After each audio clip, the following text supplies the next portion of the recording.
Hello, future engineers. Welcome to my YouTube channel. If you're still new to my channel and you like what I'm doing, please don't forget to share my videos to your friends and to your friends' friends, to your younger brothers and sisters who would want to take up engineering in the future, and to your relatives.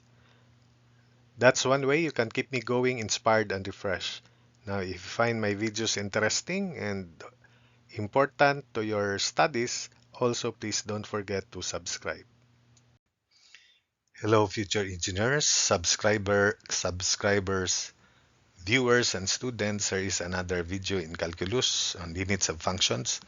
This is very important to concept development, and the concept is also important in your engineering subjects, thereby helping you to think uh, in a manner that is needed for a real engineer.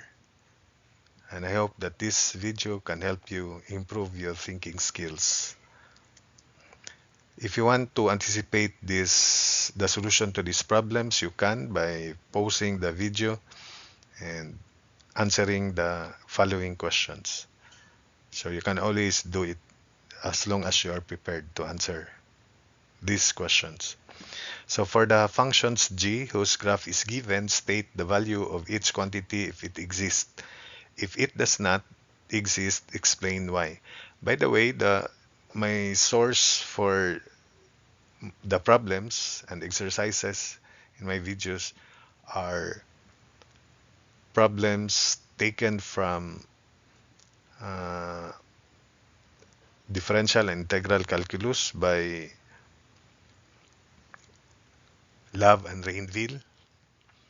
Then we have calculus by Stewart, early vectors, and the calculus with analytic geometry by Leithold. But I give more important emphasis to calculus by Love and Rainville. As much as possible, I will present slowly, and I want it to present the problems there, exercises there as much as possible, as long as I can complete answering of the exercises there, as long as I can, but if not, almost complete solutions to exercises there. But this one is from Stewart. For the function g, whose graph is given, state the value of each quantity if it exists. If it does not exist, explain why. So here is the given figure and the graph, and I hope it is clear. So first, limit of the function g of x as x approaches negative 2 from the left. So negative 2, negative means negative 2 from the left. So it is equal to negative 1. So the answer is negative 1. Limit of g of x as x approaches negative 2 from the left is negative 1, as seen in this graph here. So this is negative 2 left, and project it rightward, so it is negative 1. The limit of g of x as x approaches negative 2 from the right, so here, project it upward because it does not, there's no graph here, so it's here, and it is equal to 1. So limit of g of x as x approaches negative 2 from the right is equal to positive 1. Then the limit of g of x as x approaches negative 2, since the left-hand limit is negative 1 and the right-hand limit is positive 1. So by principle and concept, they are not equal, therefore the limit does not exist. So limit of g of x as x approaches negative 2 does not exist, or there's no limit. That's the other answer. Then the function value when x is negative 2 is, because this is a solid dot, so the answer is positive 1 at negative 2. So it is equal to 1, positive 1. Then limit of g of x as x approaches 2 from the left, so positive 2 from the left. So it is here. So it is equal to 1. So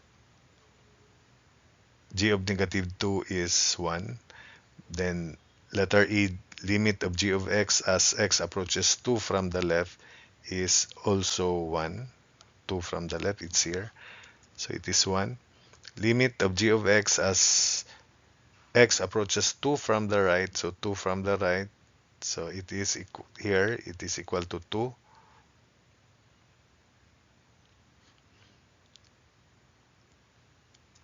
Then letter G, the limit of g of x as x approaches 2, since the left hand limit is 1 and the right hand limit is 2 as x approaches 2, then the limit does not exist again because they are not equal. The left hand and the right hand limits are not equal, so it does not exist, or there's no limit. Then H, the function value when x is 2, since this is solid dot, then the value is equal to 2. G of 2 is equal to 2 for H. Then limit of g of x as x approaches 4 from the right. So this is the graph. It is part of this graph here, so it is equal to 2. 4 from the right. This is an open dot here. So 2. Then limit of g of x as x approaches 4 from the left, it is also equal to 2. So for this case, if there is a question about limit of g of x as x approaches 4, then the answer is 2 because the left hand limit and the right hand limit are equal. Then let's proceed to K, the function value when x is 0. So at x is 0, this is an open dot. It's clear here. Therefore, g of 0 is, it does not exist because it is an open dot. It is a break. So it does not exist. But the limit of g of x as x approaches 0, the left hand and the right hand limits are equal to 0. Therefore, it is equal to 0. It exists and it is equal to 0. So that's it for this problem, and I hope that this concept, this problem helps you understand further the concept on limits.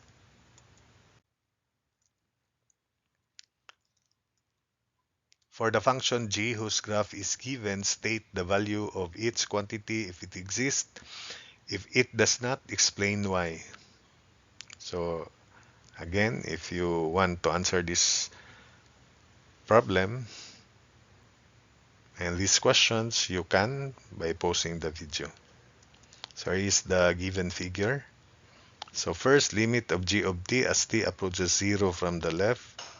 0 from the left is equal to, this is the intersection, and it is equal to, because this is the t-axis, it is equal to negative 1. Negative 1. So limit of g of t as t approaches 0 from the left is negative 1. Then B, limit of g of t as t approaches 0 from the right. So 0 from the right, it falls here. So it is equal to negative 2. Limit of g of t as t approaches 0 from the right is negative 2. Then limit of g of t as t approaches 0. Therefore, the left hand and the right hand limits are not equal, so it does not exist. DNE means does not exist. Then D, limit of g of t as t approaches 2 from the left. So 2 from the left, it's here. So it is equal to 2. So limit of g of t as t approaches 2 from the left is equal to positive 2. Then E, limit of g of t as t approaches 2 from the right. So this is 2 from the right. It crosses this graph. So it is equal to 0. Then, so 0. Then F, limit of g of t as t approaches 2, because the left hand and the right hand limits are not equal, then it does not exist. Again.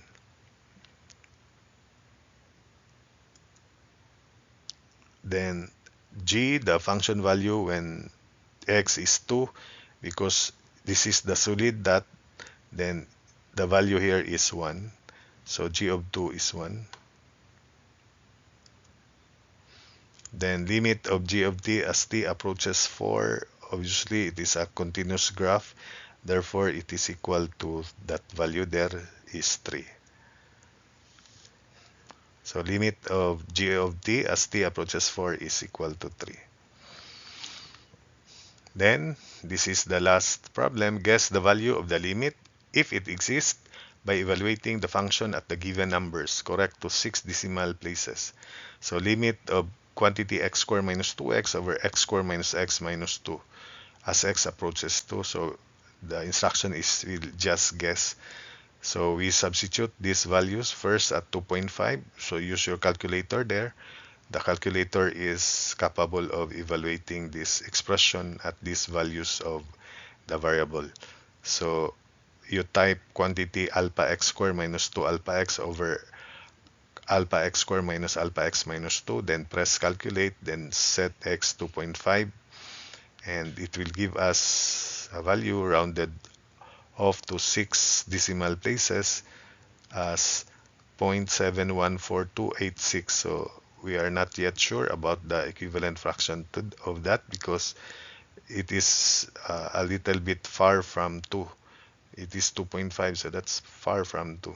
The one that is closer to 2 is 2.001 and 1.9999. So let's just wait. Let's evaluate next when x is 2.1. So 2.1 square minus 2 times 2.1 over 2.1 square minus 2.1 minus 2, and that is equal to 0.677419. So 2.1 is closer but still not so close to 2. But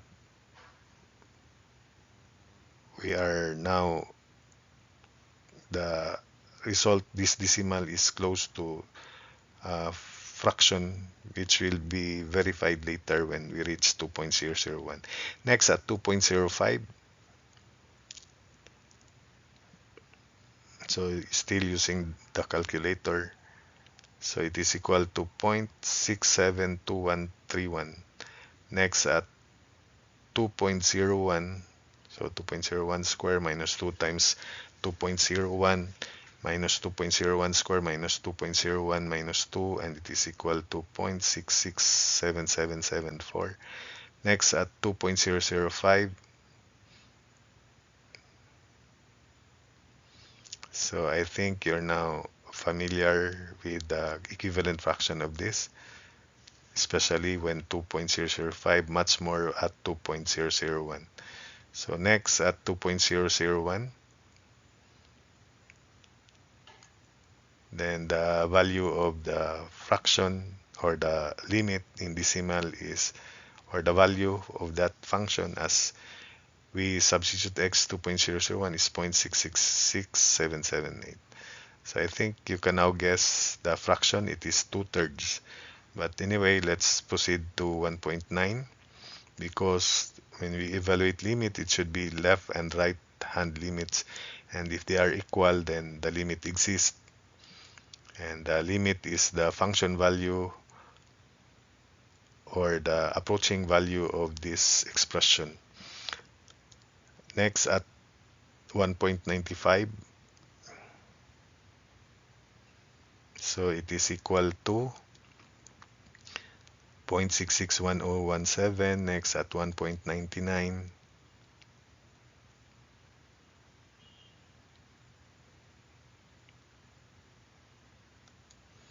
so 0.665552. At 1.995,